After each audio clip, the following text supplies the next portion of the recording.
YouTube চেনেলে পুনৰবাৰ স্বাগতম জনাই আজি আহিছোঁ মই বনোৱা এৰালতলি পথাৰলৈ। তাত কি হৈ আছে আপোনালোক সকলোৱে জানে। 196 সংখ্যক শংকৰদেৱ ভোজনালয় প্ৰৱেশদ্বাৰ বন্ধ কৰি দিব এতিয়া। আহিলোঁ আমি লাইন পাতি আছিলোঁ, আমাৰ বন্ধু আহিছে। ভোজনালয়ৰ মূল প্ৰৱেশদ্বাৰ বন্ধ ৰাখক। এইফালে আমাৰ নয়ন আহিছে। তো সকলোকে আমি ভোজনালয়ত একদম লাইন পাতি আছিলোঁ, বহুত ভিৰ, ইমানেই মানুহ তো আপোনালোকক ক'বলৈ বাকী নাই। তো একদম দ্বিতীয় বৈকুণ্ঠ নামত পৰিণত হৈছে এই মহ বন্ধা এৰালতলি পথাৰ।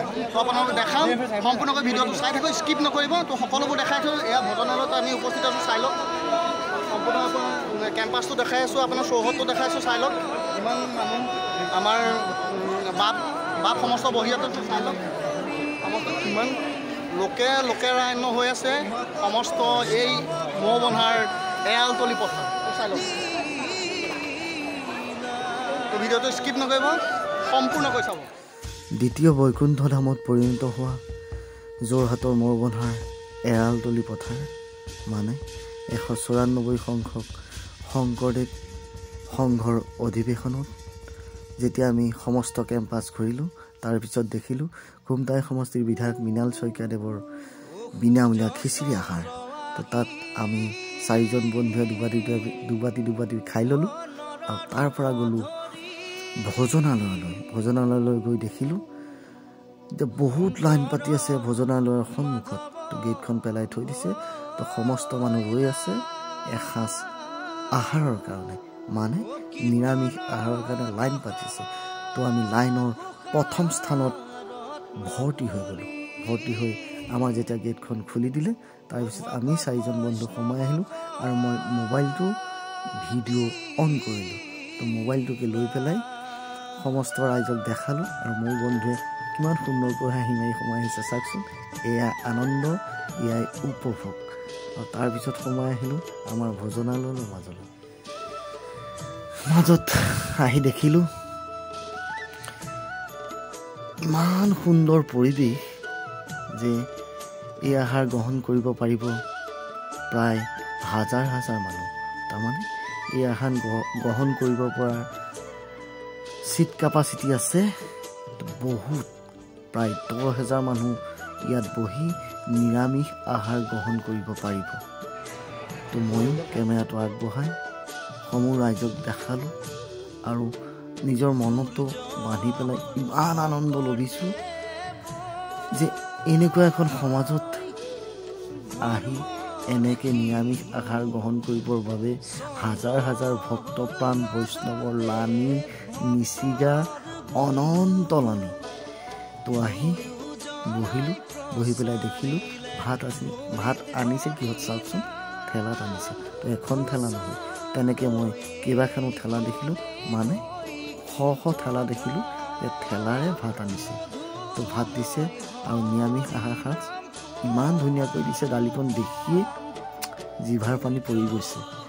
তো ময়ো আৰামত বহি পেলাই দালি চব্জি দিছে আৰু বন্ধুকো 3জনক লগত লৈ ময়ো এসাঁজ ভাত খাম বুলি মনতে সংকল্প লৈ বহি আছোঁ আৰু কেমেৰাটো আগবঢ়াই সমস্ত ৰাইজক দেখাইছোঁ চাওকচোন। আই মাতৃ বাপ সমস্ত সকলোবোৰ বহি আহাৰ গ্ৰহণ কৰাত লাগি আছে আৰু ময়ো কেমেৰাটো আগবঢ়াই পেলাই এমুঠি অন্ন গ্ৰহণ কৰি ইমানেই তৃপ্তি লাগিছে মুখত, তো ক'বলৈ বাকী নাই। মাছ মাংস সকলোবোৰ ঘৰত খাই থাকোঁ, কিন্তু এই সাঁজ আহাৰ গ্ৰহণ কৰাৰ মাদকতা বহুত বেলেগ। তো ইমান তৃপ্তি লাগিছে খাই পেলাই বহুত তৃপ্তি লাগিলে। তাৰপিছত ভাবিলোঁ এই সমস্ত আহাৰবোৰ যে ইমান সৰহকৈ বনাইছে, ক'ত বনাইছে? তো সেইবুলি ভাবি ৰান্ধনীশালৰ ফালে আগবাঢ়ি গ'লোঁ।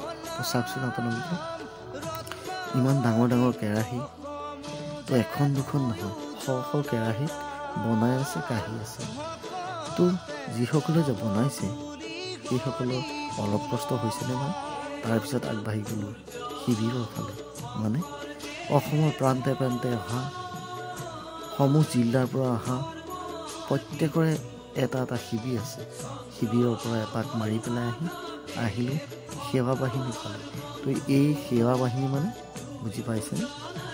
অসমৰ প্ৰান্তৰ পৰা অহা বিভিন্ন ভক্তপ্ৰাণ বৈষ্ণৱৰ সেৱা বাহিনী মানে এই 4 দিনৰ বাবে থকা এটা শিবিৰ। সেৱা বাহিনী যিটো মণ্ডপ যিখন পেণ্ডেল তৰি থৈছে ইমান সুন্দৰকৈ তৰিছে, দেখিয়ে ভাল লাগিছে চাওকচোন।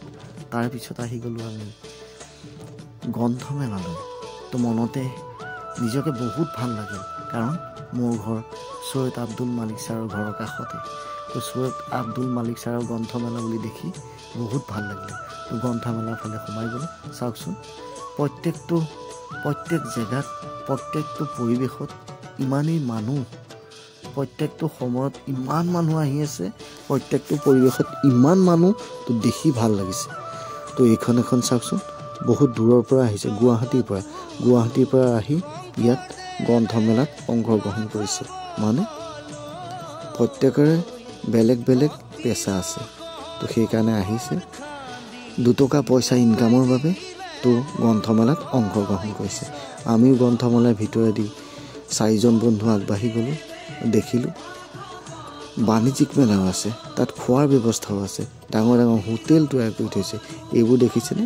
এইবোৰ বাহিৰৰ পৰা অহা হোটেল, চিকেন, চাওমিন এনেকুৱা ধৰণৰ বেনাৰ ফলক লগাই থৈছে, কিন্তু পায় নে নাপায় সেইটো নাজানো। কিন্তু আমি বন্ধু কেইজনক লৈ, এয়া আমাৰ বন্ধু দেখিছেনে হাই দিছে। তো আমি আগবাঢ়ি গ'লোঁ বেলেগ ফালে গৈ দেখিলোঁ বহুত ধৰণৰ ৰাইজ আছে, বহুতে বেলেগ বেলেগ চিন্তাধাৰাত আছে। তো ইয়াত সাৱধান, চোৰৰ পৰা সাৱধান। 2জনৰ বোলে পকেটো মাৰিলে। তো আমি শেষত ভাবিলোঁ আমি যাওঁগৈ, কাৰণ আমাৰ ঘূৰি ঘূৰি আমাৰ ভৰি থৰ হেৰাই গ'ল। এয়া চাওকচোন শ্ৰীমন্ত শংকৰদেৱ সংঘৰ এইভাগ অস্থায়ী নামঘৰ। তো ইয়াৰ পাছত কি কৰিব নাজানো, চাওক আপোনালোক সমস্ত পৰিৱেশ দেখাই দিছোঁ নামঘৰৰ। তো আমি যাম বুলি ভাবি ল'লোঁ যে এতিয়া আৰু আমি ইয়াত নাথাকোঁ, ঘৰলৈ যাম। মানে বহুত ভাল লাগিলে। প্ৰায় আমি 2 ঘণ্টা যোৰা কাৰ্যসূচীৰে আমি ঘৰলৈ যাম বুলি আগবাঢ়ি ল'লোঁ। আৰু সমস্ত পৰিৱেশটো আপোনাক গেটৰ সন্মুখৰ পৰা দেখাই দিছোঁ। মানে মেইন গেট, প্ৰথম যিখন দ্বাৰ আছে তাৰ পৰা আপোনালোকক আমাৰ পৰিৱেশ, মানে আমাৰ ওচৰৰ পৰিৱেশ, মানে মৌ বন্ধা বুলি ক'লে আমাৰ ওচৰতে। তো সেইকাৰণে সকলো পৰিৱেশ আপোনালোকক দেখাই দিছোঁ। চাওক কিমান সুন্দৰ পৰিৱেশ। যদি অহা নাই আপোনালোকক আহক, আৰু শেষত সমস্ত পৰিৱেশ দেখাই মোৰ ভিডিঅ'টো সামৰণি মাৰিছোঁ। তো যিসকলে ভাল পালে লাইক, কমেণ্ট, শ্বেয়াৰ সকলোবোৰ কৰি দিব। বাই।